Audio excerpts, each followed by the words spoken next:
and play on 2nd and 10. That's his youth right there. Tagovailoa trying to make up for it. Fires to the end zone. Touchdown! Alabama wins! Today I'll be filming my week 1 college football rankings video. So I've got LSU at 1 and Ohio State at 2. So even though Ohio State is the team that just won the national championship, and they both got big wins, LSU was my pick to win the national championship this year. And Ohio State's was a home win, and LSU's win was at Clemson. So I don't see any reason right now to not leave LSU at number 1. And Ohio State's offensive line did struggle in the Texas game, but I do think it'll get better as the season goes on. And Julian Sayin clearly right now isn't as good as any of Ryan Day's quarterbacks of the past, but I do think he'll get better as the season goes on. And I've got Miami at number 3 because they just beat the team that I had number 2 in the pre-season. And they didn't win by as much as Ohio State or LSU, though. And I don't change my Heisman picks after just 1 week, but I picked Jeremiah Smith from Ohio State to win the Heisman in the preseason, and I had Carson Beck at 2. And I will say that Carson Beck did impress me more in week 1 than Jeremiah Smith did. And I've got Georgia at number 4. So they beat Marshall 45-7, like you would expect them to do. So no reason to not still think that Georgia is one of the best teams in the country, but also no reason to now start thinking that they are the best team in the country. I didn't watch much of that game, but I did see that Gunnar Stockton ran quite a bit in that game, and that's something that Georgia was missing the past 2 seasons with Carson Beck. And I saw Zachariah Branch, the wide receiver that they brought in from USC, had a big game, so maybe he can give them what they were missing last year at the wide receiver position. So number 5 is Oregon. So they just played an FCS team, but they beat them easily, 59-13. So no reason to not still think that Oregon is one of the best teams in the country, but also no reason to start thinking that they're the best team in the country. So I only moved down Notre Dame to 6 because they didn't lose the game by much, and it was a road loss. And CJ Carr, I thought, played pretty well at quarterback. I think he's going to be an upgrade over Riley Leonard. And Notre Dame, I think at worst is going to go 10-2. I still think they're going to go to the college football playoff because last year a 10-2 Notre Dame team probably wouldn't have gotten in because they had such a weak schedule and they're not in a conference because they're too scared to join one. But because Notre Dame just went all the way to the national championship game, I don't see them getting left out if they go at 10-2. Notre Dame, I still think, is a really good team. So number 7, I've got Texas. I didn't move them down much either because it was a close road loss to a really good team, and it was actually even closer than the score appeared.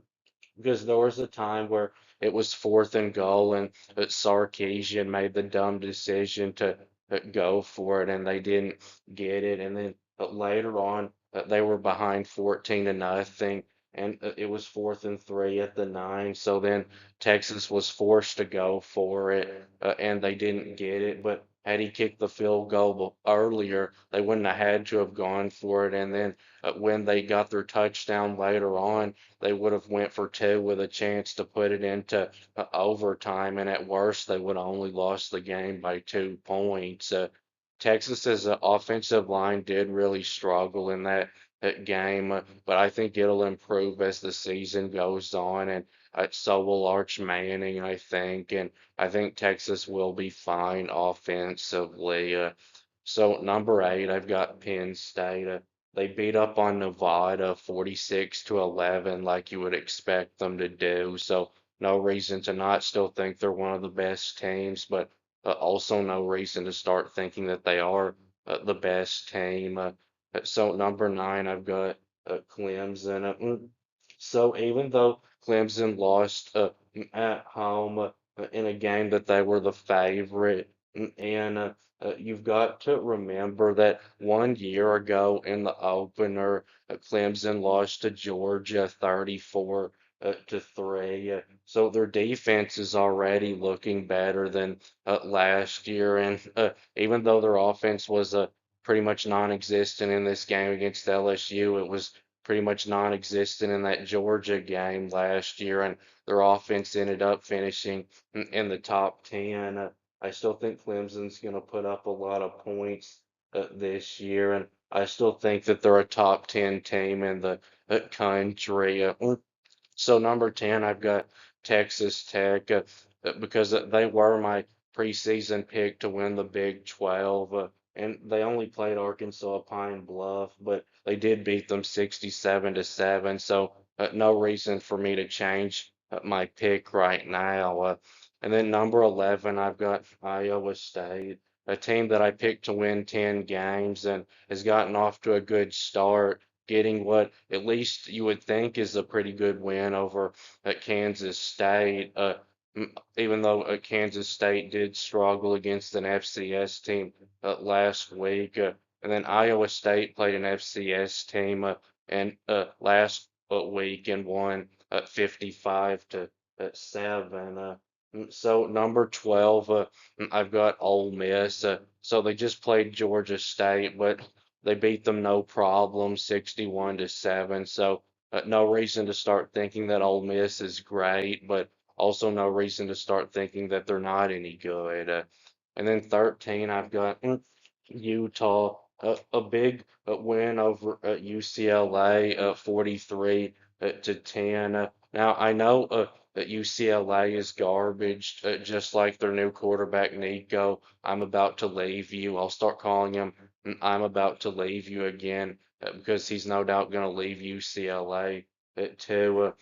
But I did think even though Utah I thought would win, I thought it would be a close game. Utah seems to have an offense again, which they've been missing the past 2 years. Looks like they've found the right quarterback for them. Their offensive line and defense is always good, but the last 2 years they've not had a quarterback, which has been their problem. So I think this year Utah has a chance to do what they were expected to do last year, which is win their conference.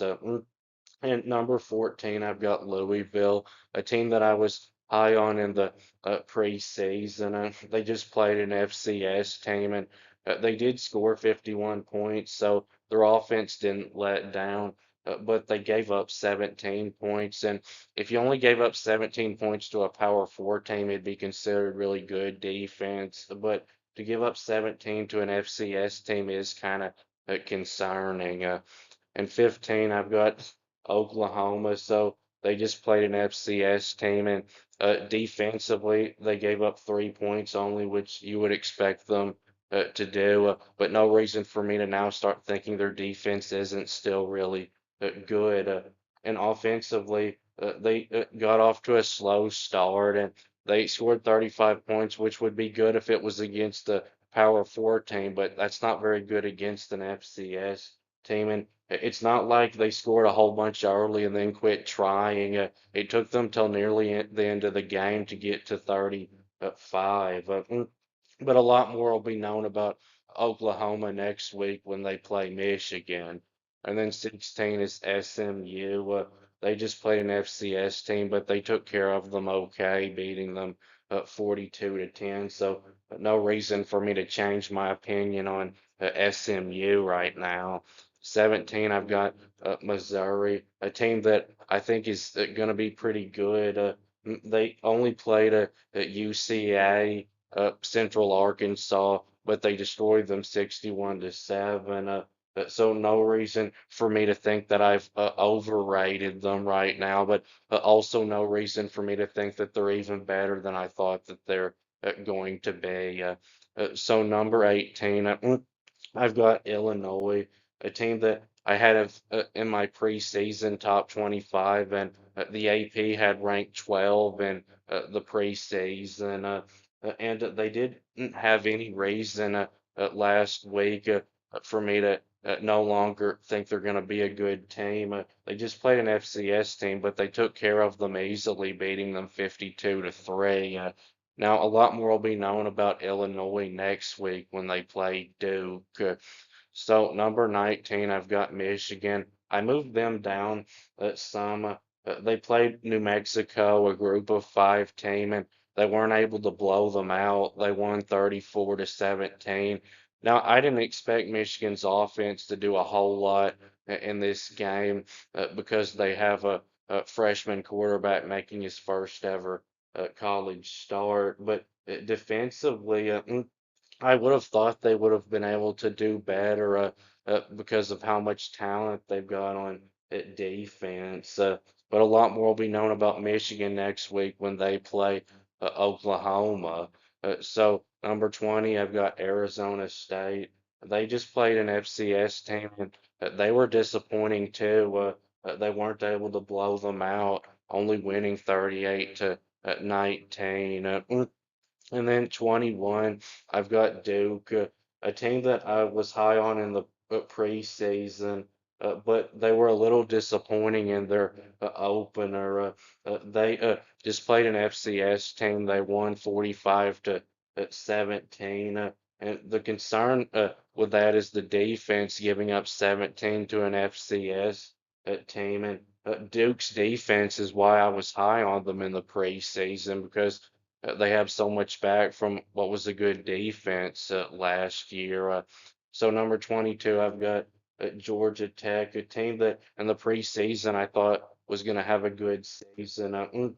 And they didn't do very well against Colorado in the opener. Now, even though they won the game, if they have three turnovers against most teams, they're not going to win because most teams aren't going to be as terrible as Colorado is. And then 23, I've got Indiana, a team that in the preseason I didn't think was going to take a step back, but they sure look like they have after week one's performance, only beating Old Dominion 27-14. And then 24, I've got Florida State. So you probably think it's strange that I don't have them even higher because they just beat Alabama. And you probably think it's strange that I don't have Alabama ranked because I had them in my preseason top five. Florida State might be a playoff team and they may be a contender in the ACC. It looks like Castellanos is a big upgrade for them at quarterback, and they've for sure improved at the line of scrimmage by a whole lot. But Alabama, I'm not sure is even a good team. It's gotten to the point now with them. Now, when they would lose a game early in the season when Nick Saban was there, you knew they still had a really good team. So, of course, you would rank them. But Kalen DeBoer, I really don't think knows what he's doing, and I think the season could go really badly for Alabama. In 25, I've got Auburn because they did go on the road and beat Baylor by 2 touchdowns, which is a team that I picked to make it to the Big 12 championship. And Baylor is a team that I do still think is going to have a pretty good season. But Tennessee is a team that I didn't rank this week that I do think is going to finish in the top 25. So But that will be it with this video. Please subscribe. Thanks for watching, and I'll be back soon.